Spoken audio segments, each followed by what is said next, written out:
Print and electronic media మిత్రులందరికీ నమస్కారం. గడిచిన 4-5 రోజులుగా వైసీపీ పార్టీ రాష్ట్ర ప్రభుత్వం విజయవంతంగా కోట్లాది మంది మహిళలకి లబ్ధి చేకూరుస్తూ సక్సెస్ఫుల్గా అమలు చేస్తూ ఉన్న స్త్రీ శక్తి పథకాన్ని రకరకాల కువిమర్శల పాలు చేస్తూ ప్రభుత్వానికి దురుద్దేశాలు ఆపాదిస్తూ ప్రభుత్వం ఈ పథకాన్ని రద్దు చేయబోతుంది అన్నట్టుగా దుష్ప్రచారం చేస్తూ ఉన్న తీరు మనందరం చూస్తూ ఉన్నాం. దాదాపుగా వైసీపీ పార్టీ ఆవిర్భావం నుంచి ఈ విధమైన దుష్ప్రచారాలతోటి దుమ్మెత్తిపోస్తూ వాస్తవాలని అవాస్తవాలుగా, సత్యాన్ని అసత్యాలుగా చిత్రీకరిస్తూ వాళ్ళు చేస్తూ వస్తున్న ప్రచారాల పర్యవసానం 2019 ఎన్నికలకు ముందు వాళ్ళు ప్రజలను కొంత నమ్మించగలిగారు. ఆ ఎన్నికల్లో వాళ్ళకు అనుకూలమైన ఫలితాన్ని రప్పించుకోగలిగారు. కానీ ఒకసారి 2019లో పాలకుడిగా జగన్మోహన్ రెడ్డి పదవి బాధ్యతలు చేపట్టిన తర్వాత వైసీపీ ఏంటి, జగన్మోహన్ రెడ్డి ఏంటి, ఆయనకున్న క్రెడిబిలిటీ ఏంటి, వాళ్ళ సోషల్ మీడియా, వాళ్ళ వ్యూహకర్తలు, వాళ్ళ సొంత మీడియా చేసే ప్రచారాల ప్రభావం ఎలా ఉంటుంది అనేది ప్రజలకు వాస్తవ రూపంగా నిర్ధారణ అయిన తర్వాత 2024 ఎన్నికల్లో ప్రజలు ఏ విధమైన తీర్పిచ్చారనేది కళ్ళ ముందు కనిపిస్తూ ఉంది. సహజంగా ప్రజల నుంచి ఇంతటి ఘోర ఓటమిని ఎదుర్కొన్న ఏ రాజకీయ పార్టీ అయినా సరే 5 సంవత్సరాలు తమ పాలనలో తాము చేసిన తప్పులేంటి, ఎందుకు ప్రజల నుంచి ఇంత తిరస్కారానికి గురయ్యాము, ఇంతటి తీవ్ర ఆగ్రహానికి గురి కావాల్సినంతటి పాలనా వైఫల్యాలు తమలో ఏమున్నాయి అనేది ఏ రాజకీయ పక్షమైనా కొంచెం పునరాలోచన చేసుకుంటుంది. తమ రాజకీయ విధానాలని, తమ ప్రచార తీరుని సమీక్షించుకునే ప్రయత్నం చేస్తుంది. కానీ వైసీపీ పార్టీ 2019 ఎన్నికలకు ముందు ఏ విధానాలను అవలంబిస్తూ వచ్చారో, ఏ దుష్ప్రచారాలు చేస్తూ ఇదే తమ రాజకీయ విధానంగా వాళ్ళు చలామణి చేస్తూ వచ్చారో, 2019 ఎన్నికల ఫలితాలకి ఏది వాళ్ళు సక్సెస్ ఫార్ములాగా ఎంచుకున్నారో అదే విధానాన్ని ఈరోజు కూడా అమలు చేస్తూ ప్రతి సక్సెస్ఫుల్గా నడుస్తున్న పథకానికి కూడా ఏదో ఒక రకమైన వక్రభాష్యాలు చెప్తూ ప్రజల్లో ప్రభుత్వం పట్ల వ్యతిరేకత పెంచగలము అని చెప్పని ఒక దురుద్దేశంతో వాళ్ళు ప్రచారం చేస్తూ ఉన్నారు. ఇందులో భాగంగానే గడిచిన 4-5 రోజులుగా కేంద్ర ప్రభుత్వం ద్వారా ఆంధ్రప్రదేశ్ రాష్ట్రానికి ఒక 1050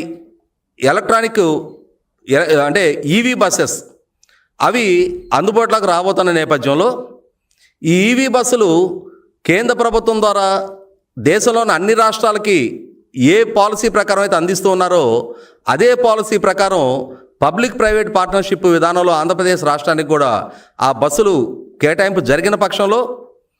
ఆ పీపీపీ విధానంలో ఎవరైతే బస్సుల తయారీదారులు, సప్లైదారులు ఉన్నారో వారే వాటి మెయింటెనెన్సు, ఛార్జింగు, వాటికి సంబంధించిన అంటే సిబ్బంది నిర్వహణ కూడా వాళ్లే నిర్వహించుకోవటం అనేది ఆ పాలసీలో ఉన్న భాగంగా ఇవాళ రాష్ట్ర ప్రభుత్వానికి కూడా ఈ కేటాయింపు చేయబడిన 1050 బస్సులు పీపీపీ మోడ్లో రాబోతూ ఉన్నాయి. దీన్ని సాగ్గా చూపించి రాష్ట్రంలో ఇప్పటి వరకు సుమారుగా 129 డిపోల్లో, 357 బస్ స్టేషన్స్లో 8,800కు పైగా బస్సుల ద్వారా 48,000 మంది ఆర్టీసీ సిబ్బంది పనిచేస్తుంటే అందులో ఇప్పుడు కొత్తగా ఏడవుతున్న 1050 బస్సులను మాత్రమే సాగ్గా చూపిస్తూ ఈ 8,800 బస్సులు కూడా ఆంధ్రప్రదేశ్ రాష్ట్ర ప్రభుత్వం ప్రైవేటైజేషన్ చేయబోతూ ఉంది. ఈ 48,000 మంది సిబ్బంది వాళ్ళ ఉద్యోగ భద్రతకి ఆంధ్రప్రదేశ్ రాష్ట్ర ప్రభుత్వం ముప్పు తీసుకురాబోతూ ఉంది. మొత్తంగా ఈ స్త్రీ శక్తి పథకాన్ని ఆంధ్రప్రదేశ్ రాష్ట్ర ప్రభుత్వం ఎన్నికలకు ముందు చేసిన వాగ్దానాన్ని కొన్నాళ్ళు మాత్రమే మురిపించి రద్దు చేయబోతుంది అని చెప్పని ఒక దుష్ప్రచారాన్ని వైసీపీ పార్టీ చాలా సక్సెస్ఫుల్గా చేస్తున్నాను అని చెప్పని గత 4-5 రోజులుగా వాళ్ళ సోషల్ మీడియా హ్యాండిల్స్లో విస్తృతంగా ప్రచారం చేస్తూ ఉన్నారు. అలాగే పేర్ని నాని లాంటి ఆ ప్రభుత్వంలో నాడు రవాణా శాఖ మంత్రిగా పనిచేసిన మాజీ మంత్రి కూడా ప్రెస్ మీట్ పెట్టి రాష్ట్ర ప్రభుత్వాన్ని విమర్శిస్తున్న తీరు చూస్తున్నాం మనం. అయితే ఇక్కడ గమనించుకోవాల్సింది ఏంటి అంటే ఈ స్త్రీ శక్తి పథకం అమలు కావడానికి ముందు ఏపీఎస్ఆర్టీసీ ఆక్యుపెన్సీ రేషియో 60%గా ఉండేది. ఒకసారి ఆంధ్రప్రదేశ్ రాష్ట్ర ప్రభుత్వం గడిచిన ఆగస్టు నెలలో ఈ స్త్రీ శక్తి పథకాన్ని అమల్లోకి తీసుకొచ్చిన తర్వాత ఇప్పటికీ ఆర్టీసీ ఆక్యుపెన్సీ రేషియో 92% పెరిగింది. అంటే ఈ అదనంగా పెరిగిన 32% ఆక్యుపెన్సీ రేషియో అనేది ఆర్టీసీకి జవసత్వాలు అందించే నిర్ణయమా, లేకుంటే ఆర్టీసీని నిర్వీర్యం చేసే నిర్ణయమా? ఇవాళ ఈ 32% ఆక్యుపెన్సీ రేషియో పెంచడం ద్వారా గడిచిన 9 నెలల కాలంలో ఆర్టీసీలో ఈ స్త్రీశక్తి పథకాన్ని వినియోగించుకొని సుమారుగా 67 లక్షల మంది మహిళలు సుమారుగా 67 కోట్ల ప్రయాణాలు చేయడం జరిగింది. అంటే ఈ 67 కోట్ల ప్రయాణాల ద్వారా ఆర్టీసీకి 2350 కోట్ల రూపాయల సబ్సిడీని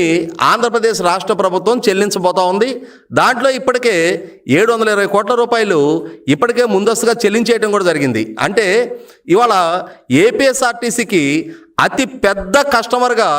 ఆంధ్రప్రదేశ్ రాష్ట్ర ప్రభుత్వం 32% ఆక్యుపెన్సీని ప్రొవైడ్ చేస్తూ 67 కోట్ల ప్రయాణాలని ఆర్టీసీకి రాష్ట్ర ప్రభుత్వం ద్వారా ప్రొవైడ్ చేయడం జరిగింది. ఇంతటి జవసత్వాలు, ఇంతటి రెవెన్యూ, ఇంతటి ఆర్టీసీకి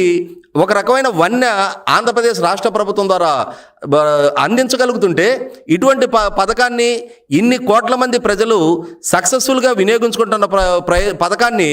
రాష్ట్ర ప్రభుత్వం రద్దు చేయబోతుంది అనే ఒక రకమైన దుష్ప్రచారాన్ని వైసీపీ చేయటం అనేది 100% ఆక్షేపణీయం. ఇక్కడ గమనించుకోవాల్సింది ఏంటి అంటే యూజువల్గా ఉండే 40% మగవారి ఆక్యుపెన్సీకి అదనంగా ఇప్పుడు ఆడవారు 52% అదనపు ప్రయాణాలు చేస్తూ ఉన్నారు. ఈ 52% ఈ స్త్రీ శక్తి పథకాన్ని వినియోగించుకుంటున్న మహిళలందరూ కూడా చిన్న సన్నకారు కుల వృత్తులు చేసుకునే వాళ్ళు, చిన్న చిన్న ఉద్యోగాలు చేసుకునే వాళ్ళు, అలాగే చదువుకుంటున్న బాలికలు, యువతలు ఆ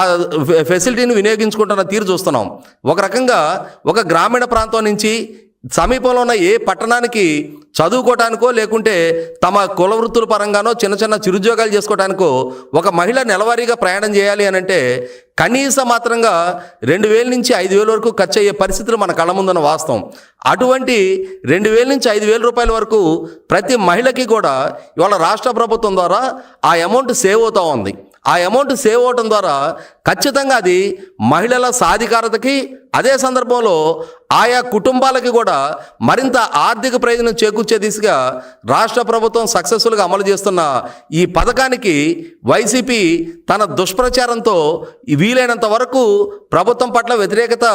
పెంచాలి అని చెప్పిన ఒక ప్రయత్నం చేస్తున్న తీరు చూస్తున్నాం. ఇటువంటి స్థితిలో ఖచ్చితంగా రాష్ట్ర ప్రభుత్వం ఈ విధంగా ఇంత విజయవంతంగా అమలు చేస్తున్న ఈ పథకాన్ని నిర్వీర్యం చేయటం కానీ రద్దు చేసే ఆలోచన కానీ రాష్ట్ర ప్రభుత్వానికి ఎక్కువసేనా లేదు. ఇవాళ రాష్ట్ర ప్రభుత్వం ద్వారా ఆర్టీసీలో కొనసాగుతున్న 8800 బస్సులలో దాదాపుగా గడిచిన 5 సంవత్సరాల టెన్యూర్లో జగన్మోహన్ రెడ్డి పాలనా హయాంలో ఒక్క కొత్త బస్సు కూడా కొనని నేపథ్యంలో బస్సులన్నీ కూడా వీలైనంత వరకు స్క్రాప్ స్టేజ్కి రీచ్ అవుతున్న నేపథ్యంలో ఈ కొత్తగా కొనే బస్సుల్ని వీలైనంత వరకు ఈవీ వెహికల్స్ ద్వారా ఒక పక్క ఇంధన సంక్షోభం ప్రపంచవ్యాప్తంగా ఎదురవుతున్న తీరు చూస్తున్నాం, ఇంధన ధరలు పెరుగుతున్న తీరు చూస్తున్నాం. అటువంటి సందర్భంలో ఈవీ వెహికల్స్ని కనుక అంటే ఈ ఫ్యూయల్ వెహికల్స్కి ప్రత్యామ్నాయంగా ప్రస్తుతం ఉన్న డీజిల్ ద్వారా రన్ అయ్యే వెహికల్స్కి ప్రత్యామ్నాయంగా ఈవీ వెహికల్స్ని కనుక వాటిల్లో సబ్స్టిట్యూట్ చేయగలిగితే ఒకటి ఫ్యూయల్ ఎఫిషియన్సీ అంటే 1 లీటర్ డీజిల్ వల్ల అయ్యే ఖర్చు కన్నా అంటే కరెంటు వినియోగం ద్వారా ఒక కిలోమీటర్ రన్ అవడానికి వీలైనంత తక్కువ ధరలో ఈ ఈవీ వెహికల్స్ని నడపడానికి ఆస్కారం ఉంటుంది. అదే సందర్భంలో ఇవాళ పర్యావరణ పరంగా కూడా చూసుకున్నప్పుడు వాయు కాలుష్యాన్ని, పర్యావరణ కాలుష్యాన్ని వీలైనంత వరకు నియంత్రించి ఒక రకంగా మాట్లాడుకుంటే ఈవీ వెహికల్స్ ద్వారా జీరో ఎమిషన్కి ఆస్కారం ఉంది. కాబట్టి పర్యావరణాన్ని కూడా కాపాడుకోవడానికి ఆస్కారం ఉంటున్న నేపథ్యంలో రాష్ట్ర ప్రభుత్వం భవిష్యత్తులో మొత్తం బస్సులన్నింటినీ కూడా ఈవీ వెహికల్స్గా మార్పు చేయాలని చెప్పని ఒక చిత్తశుద్ధితో, అంకిత భావంతో ప్రయత్నం చేస్తూ ఉంది. అంటే ఈ విధమైన ఆధునికమైన బస్సుల్ని ప్రయాణికుల సౌకర్యార్థం తీసుకొచ్చిన పక్షంలో ప్రయాణికులకి మెరుగైన వసతులతో కూడిన సౌకర్యవంతమైన ప్రయాణాన్ని అందించే లక్ష్యంతో రాష్ట్ర ప్రభుత్వం పనిచేస్తూ ఉన్నప్పుడు ఇవాళ కేంద్ర ప్రభుత్వం ద్వారా వస్తున్న ఈ 1150 బస్సులనే సాగ్గా చూపించి ఆ 1150 బస్సులు పీపీపీ మోడ్లో వాటిని ఆపరేట్ చేయడం జరుగుతుంది కాబట్టి వాటిని మాత్రమే మొత్తం బస్సులకి ప్రత్యామ్నాయంగా చూపిస్తా అదే మోడ్లో రాష్ట్రంలో ఉన్న అన్ని బస్సులను కూడా ఈవీ వెహికల్స్గా మార్పు చేయాలని చెప్పని ప్రభుత్వం సంకల్పిస్తుంది కాబట్టి భవిష్యత్తులో మొత్తం ఈవీ వెహికల్స్ అన్నీ కూడా పీపీపీ మోడ్లోనే రన్ చేయబడతా ఉంటాయి. అలా రన్ చేసిన పక్షంలో ఇప్పుడు దాదాపుగా 70% బస్సుల్లో అమలు జరుగుతూ ఉన్న ఈ స్త్రీ శక్తి పథకాన్ని రద్దు చేయబోతున్నారు అని చెప్పని ఎప్పుడో దాదాపుగా ఇవాళ ఒక సంవత్సరానికి 1150 బస్సులు అంటే గత సంవత్సర కాలం పైగా కేంద్ర ప్రభుత్వంతో సంప్రదింపులు జరిపి వాళ్ళ నుంచి మంజూరు చేయించుకొని అందులో ఇప్పటికి 750 బస్సులు మాత్రమే టెండర్ ప్రక్రియ ముగిసి అవి కూడా సమీప భవిష్యత్తులో ఏపీఎస్ఆర్టీకి వనగొరబోతున్న నేపథ్యంలో దీన్ని మాత్రమే సాగ్గా చూపించి ఇంకొక దశాబ్ద కాలం నాటికి కానీ మొత్తం బస్సుల్ని ఈ ఈవీ వెహికల్స్గా ప్రవేశపెట్టడం జరగని నేపథ్యంలో ఈ ఈవీ వెహికల్స్నే సాగ్గా చూపించి మొత్తం స్త్రీ శక్తి పథకాన్ని రద్దు చేయబోతున్నట్టుగా రాష్ట్ర ప్రభుత్వం మీద వైసీపీ చేస్తున్న దుష్ప్రచారాన్ని ప్రజలు కూడా అర్థం చేసుకుంటా ఉన్నారు. 2019 ఎన్నికలకు ముందు ఆనాడు వైసీపీ పార్టీ ఎంచుకున్న ఈ ప్రచార విధానాలని ఆనాడు వాళ్ళ వ్యూహకర్తలు వాళ్ళ సోషల్ మీడియా వాళ్ళ సొంత మీడియా ద్వారా వాళ్ళు పెంచి పోషించిన కొందరు కిరాయి మేధావుల ద్వారా వాళ్ళు ఏ ప్రచారాలు చేసినా దాన్ని కన్విన్సింగ్గా ప్రజలు నమ్మే విధంగా వాళ్ళు ఆ రోజు మెప్పించగలిగారు, ప్రజల మన్నన పొందగలిగారు. కానీ ఒకసారి 2019-24 తర్వాత పాలకుడుగా ఆయన పాలనా తీరు, ఆయన పాలనా దక్షత, ఆయన మాట నిలుపుకునే తీరు పట్ల ప్రజలకు ఒక అవగాహనతోటి